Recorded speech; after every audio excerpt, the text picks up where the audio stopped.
The story begins in a court in Beirut, the capital of Lebanon, where a hearing is underway for a boy named Zain, who is barely 12 or 13 years old. At such a young age, he had attacked a man with a knife, attempting to kill him. Even in front of the judge, he repeatedly called the man a son of a dog. He had already been sentenced to 5 years in prison for this crime, but today, he has been brought to court for a different reason. Today's case is unlike anything ever seen in Lebanon's history, which is why reporters from all over the country have gathered to cover it. In court, the handcuffs are removed from Zain's wrists. When the judge asks him age, he says, "Why are you asking me? Ask my parents." But when even his parents lower their eyes, Zain's public lawyer informs the judge that Zain's parents never got his a birth certificate. They never made any ID for him, nor did they ever send him to school. According to a medical report, his age is estimated to be around 12. The judge then asks him what he wants from the court. Zain replies, "I want to file a case against my parents." The judge asks, "For what reason?" And Zain, with a choked voice, says, "For giving birth to me." Yes, Zain filed a case against his parents for bringing him into this world. But why did he do that? And why did he try to kill that man? To answer these questions, the story goes a few months back. We are shown that Zain lives with her parents and younger siblings in a small rented home in a slum in Beirut. The condition of this home is terrible, with water constantly leaking from the ceiling. But Zain's parents are so poor that they consider even this animal-like shelter a blessing, because their landlord doesn't charge them rent. Instead, in return, he makes Zain do various chores at his shop. While working at the shop, Zain watches other children going to school and wishes to go too, but his parents neither educate their children nor think much about their future. They are so consumed with arranging daily meals that they can't think beyond survival. At just 12, Zain does heavy work in the shop every day. In the evening, he sends cigarettes for his parents and some food for his 11-year-old sister Sahar. But this wasn't just kindness. Zain had started to understand that the shopkeeper had lewd intentions toward his sister. So, to earn more money, Zain not only worked at the shop, but also sold juice on the streets with his siblings. His mother also involved him in illegal activities. She would get false prescriptions written by fake doctors, order medicines, crush them, mix them in water, and soak clothes in that water. Then she would dry the clothes and take them to the jail, where her elder son Ibrahim would squeeze them and sell the drug-laced water to other inmates. This is how they barely managed to survive. After doing so much work at such a young age, Zain would still look after his younger siblings. He slept on a single bed with his 7 siblings. One morning, Zain noticed a red stain on a bedsheet. He didn't understand at first, but later, while selling juice, he noticed his sister Sahar had blood on her clothes. Realizing what had happened, he quickly took her to a washroom, helped her wash up, and even gave her his undershirt to wear. He warned her, "Remember what happened to our friend Aliyah? When this happened to her, her mother locked her in a room and then sold her to a fat man under the pretense of marriage. If our mom finds out about this, she'll do the same to you. You'll be locked in a house, never allowed out, and won't even be able to meet us again." The next day, Zain stole some sanitary pads from the nearby store and never left his sister alone, not even for a moment. While selling juice, whenever some street boys tried to harass her, Zain, despite being small, fought them off to protect her. He had to protect himself too from vile people. Every day he faced humiliation, as poor children like him held no value in society. Whether they existed or not made no difference to anyone. One day, when he returned home, he saw 2 chickens with Azad, the landlord, and his father. His sister Sahar was sitting close to Azad, looking scared. Zain immediately understood what was happening. Enraged, he told his mother to throw both of them out of the house, or else he would kill that son of a dog. His mother tried to silence and beat him, saying, "In exchange for Sahar, he's forgiving our months of rent. Otherwise, we'd be thrown out onto the streets." Still determined to remove Azad, Zain insisted. His mother, annoyed, sent Sahar away from the house to avoid Zain's interference. That night, their parents sat quietly, ashamed, because they too knew what they were doing to their 11-year-old daughter was wrong. But their situation left them with no other choice. They hadn't paid rent in months, and if they didn't give in to Azad, they would be homeless. That night, Zain couldn't sleep. Though his eyes were heavy, his heart was restless. He was constantly worried about his sister. Eventually, he decided to take her far away, somewhere these cruel people couldn't touch her. Early in the morning, before anyone else woke up, he stole some money from his mother's purse and packed clothes for himself and Sahar in a plastic bag. He whispered in Sahar's ear, "I'm going to take you away from here. I'm going to prepare a few things. Be ready by the time I return." He stole some items from the shop and came back home to take Sahar with him. But to his horror, he found his mother dragging Sahar outside by her hair. His parents had caught them planning to escape and were now sending her to Azad's house. Zain shouted at his mother and tried to free Sahar, but his mother slapped and scolded him, saying, "Don't interfere. This is our decision." Zain still managed to free Sahar's hand, but then his father Salim came from behind, picked Sahar up, and placed her on the scooter. Zain desperately tried to stop them, but he was too small and powerless. Salim drove off with Sahar on the scooter, while Zain chased after them, crying. His sister kept looking back and screaming his name, but Zain couldn't save her with his little hands and legs. He was now completely defeated. His eyes were filled with both tears and rage. He began hitting a door in frustration, which led his mother to beat him again. But this time, Zain broke free, ran away from the house, and never looked back. He ran far away and eventually collapsed on a bench. Once again, the scene shifts to the courtroom, where Zain's father, Salim, speaks. He says, "I got him married for the betterment of the family because I had no proper means to feed, clothe, or provide him shelter. I thought that at least if he went to another home, he'd have something to eat and a proper bed to sleep on." He then tells the judge, "You must be thinking everything is my fault, but if you had grown up in the kind of conditions I did, maybe you'd understand. Maybe I'd have turned out to be a better man than you all. If you put yourself in my shoes, you'd see how people treat me like an animal, push me around, and wipe their tears on me." Wiping his own tears, Salim continues, "People said have children, they'll support you in old age. But my children only broke my back further. I curse the day I got married." The story then returns to the moment where Zain, having run away from home, boards a bus. He doesn't know where he's going. During the ride, an old man dressed like a clown sits next to him and starts chatting. Zain finds the man friendly. When the bus stops near a fair, the old man gets off and Zain follows him. But the man disappears from sight, so Zain starts wandering around aimlessly. He comes across a girl doing cleaning work and asks her if he could get a job too.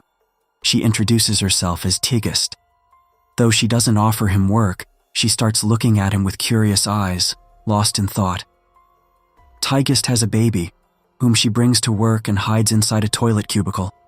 Seeing Zain, she imagines he could perhaps take care of her child while she works, but she's also unsure about leaving her baby with a stranger. Zain spends the entire day going from shop to shop, asking for work, but gets none. In the evening, hungry and tired, he follows Tigist as she heads home. He asks her for food, and she takes him to her small rented shack, which is in a slum-like area. There, along with her child Jonas, she gives Zain a bath, feeds him, and puts him to sleep. Then, trusting him, she explains things carefully and leaves her baby in his care while she goes off to work. From that day, Zain starts babysitting full-time. That evening, Tigist brings home a leftover cake from a customer and shares it. She finally reveals her real name is Rahil and that she came from Ethiopia for domestic work. After working for 6 years at one home, she fell in love and ran away with someone, leaving her papers behind with her employer. Later, she got pregnant, and the man left her. Since then, she had been surviving with fake documents, but now even those have expired. The next day after work, she goes to a broker named Aspro, who offers to make her new papers illegally, but demands $1,500. Rahil had only managed to gather $1,000. Aspro then says, "I'll make your papers for free, just give me your baby. The law considers your child illegal, and the day he gets caught, he'll be permanently taken from you." Hearing this, Rahil gets furious and walks away. She starts asking friends and acquaintances for money, but even after days of struggle, she gets nothing. Every day, she leaves Jonas with Zain, begs for loans, or requests advances in return for labor. She even sells her hair for money. Zain, meanwhile, grows bored at home and often cries remembering his sister Sahar. One day, Rahil leaves the house and doesn't return. She's arrested by the police for not having proper documents. In jail, other detainees warn her, "Don't mention your child to the police. If they find out, they'll take him away forever and send him to an orphanage." Rahil hides the truth and spends sleepless nights thinking about her son. Back home, after waiting the entire night, Zain takes Jonas and goes to the cleaning spot to ask about Rahil. A man there says she hasn't shown up since yesterday, but tells Zain about Aspro, since Rahil often visited his shop. Zain meets Aspro at the market. Aspro tries calling Rahil, but her phone is switched off. Aspro offers Zain some food and tries convincing him to hand over the baby. "I've spoken to Rahil. I'll send him to a good family abroad," he says. But Zain refuses and takes Jonas home. The child cries non-stop from hunger. Zain, having no money, goes outside and snatches a milk bottle from another child. The next day, he picks up fallen fish from the street, roasts them, and somehow feeds himself and Jonas. But then he finds out that even the water tank at home is empty. Feeling completely defeated, he assumes Rahil has abandoned them and run away. He borrows a skating board from some kids, places all the kitchen utensils on it, seats Jonas on top, and goes out to try and sell the utensils for food. Though he doesn't manage to sell them, he meets a girl selling goods on the street. She tells him Aspro has promised to send her to Sweden for $500, where refugees like her are helped. Zain learns from her that there's a Syrian refugee camp where food rations are given for free. He lies at the camp to get some milk and food for Jonas. The next day, he sells a small water tank from the house and returns to Aspro, saying he wants to go to Sweden. Aspro again tries to take Jonas from him in exchange for the trip, but Zain lies, saying Rahil has returned. He returns home, but now the thought of going to Sweden has taken root in his mind. To raise more money, he turns to the same wrong path his mother had once forced upon him. Using money from Aspro, he buys some medicine, mixes it in water, and sells it to addicts. He hides the earnings at home. But one day, some addicts steal all his stock and run off. That same day, his bad luck worsens. His landlord throws all their belongings out and locks the house because the rent wasn't paid. Zain tries to open the lock but fails. Now homeless and broke, his saved money stuck inside the locked house, he roams the streets with Jonas, thinking how long he can care for him without shelter or food. Finally, he gives in and goes back to Aspro. Aspro assures him not to worry. "I'll give the baby to a good family who'll take care of him." In exchange for Jonas, he gives Zain some money and tells him, "Bring any one of your IDs. I'll send you to Sweden via the sea route." Zain, with a broken heart, returns home after leaving Jonas and starts looking for some kind of ID during the pandemic. But his parents see him, and his father, Salim, starts yelling at him. He says, "To the world we're nothing but insects. That's why none of us have any ID. If we had IDs, we wouldn't be turned away from the hospital door." Hearing this, Zain asks, "What happened? Who's in the hospital?" Eventually, he learns that his sister Sahar died due to pregnancy at a very young age. He starts crying, and in a fit of rage, grabs a knife from the house and runs toward the landlord Assad's shop, calling him a son of a dog. His parents try to stop him, but he slips from their hands. After this, Zain is arrested for attempting to murder Assad with a knife and is sentenced to 5 years in jail. He is placed in a juvenile detention cell. The scene then shifts to the present in the courtroom again, where Assad is brought in on a wheelchair. The judge asks him, "Is 11 the right age for a girl to be married?" Assad responds, "I didn't know she would die. A lot of girls here get married at that age. Even my stepmother got married when she was that young and she's still alive." He continues, "For the first couple of months of pregnancy, everything was fine. Then she suddenly started bleeding." Zain's mother, Suhag, tearfully adds, "We took her to the hospital, But because she had no ID, they refused to admit her. Sahar died right outside the hospital gate. Hearing this, Zain's lawyer angrily asks Suhag, "Why didn't you make any ID for Sahar?" This question turns Suhag's tears into rage. She responds, "How dare you blame me? I love my children as much as you love yours, but the poverty and circumstances I've endured, the nights I've put my children to sleep with just sugar water. If you had lived my life, you would have hanged yourself long ago, and you're accusing me of not loving my children?" Suhag and Salim wipe their tears as the story flashes back once again. One day, in jail, Zain's mother comes to visit him. Seeing her, Zain becomes furious and blames her for Sahar's death. Seeing his grief and anger, Suhag softly tells him, "When God takes something away, he gives something in return too." She reveals that she is pregnant again and says, "If it's a girl, we'll name her Sahar. By the time you come out, she'll even be walking." She had hoped this would comfort Zain. But instead, Zain becomes more enraged, calls her heartless, and walks back into his cell. Later one day, Zain and other inmates are watching a live TV program in jail. The topic is the abuse faced by children. A helpline number is displayed, encouraging people to share their own stories. Zain calls that number from the jail phone and says, "I'm calling from the juvenile jail, and I want to file a case against my parents." The anchor is shocked and asks him to explain. Zain begins, "People who can't raise children shouldn't have them at all.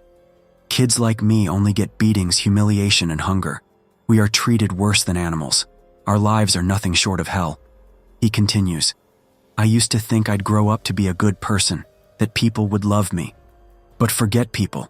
Even God seems to have turned his back on us." Because it's a live show, Zain's painful words shake the entire country. People begin to raise their voices in support of him. Many social organizations step forward to help Zain, and he is even assigned a government lawyer to fight his case. This is how Zain files a case against his own parents for giving birth to him. It's then shown that Rahil is also imprisoned in the same jail and one day spots Zain. She begins calling out to him, crying, "I wonder what condition my child is in now." The police question Zain and Rahil, and Zain tells them everything about Aspro. The police raid Aspro's location and rescue not only Yunus, but many other illegal migrants, whom Aspro was planning to smuggle. With the help of a social welfare organization, Yunus is returned to Rahil, and many like her are sent back to their home countries. Finally, the story returns to the courtroom where the judge tells Zain, "I don't think your parents will have any more children after everything that's happened." But Zain points towards Suhag and says, "What about the child she's still carrying? Won't the same thing happen to them that happened to me?" His words leave the judge and Zain's parents in deep thought. Their bowed heads show that they realize Zain is right. They finally understand that regardless of their poverty and helplessness, by having too many children, they not only ruined their own lives, but also threw their kids into the pit of misfortune. Taking Zain's circumstances into account, his sentence is reduced. In the final scene, Zain is getting his photo clicked for a passport. Someone jokes, "Smile, Zain. It's your passport, not a death warrant." Hearing this, Zain smiles, and that's where the movie ends.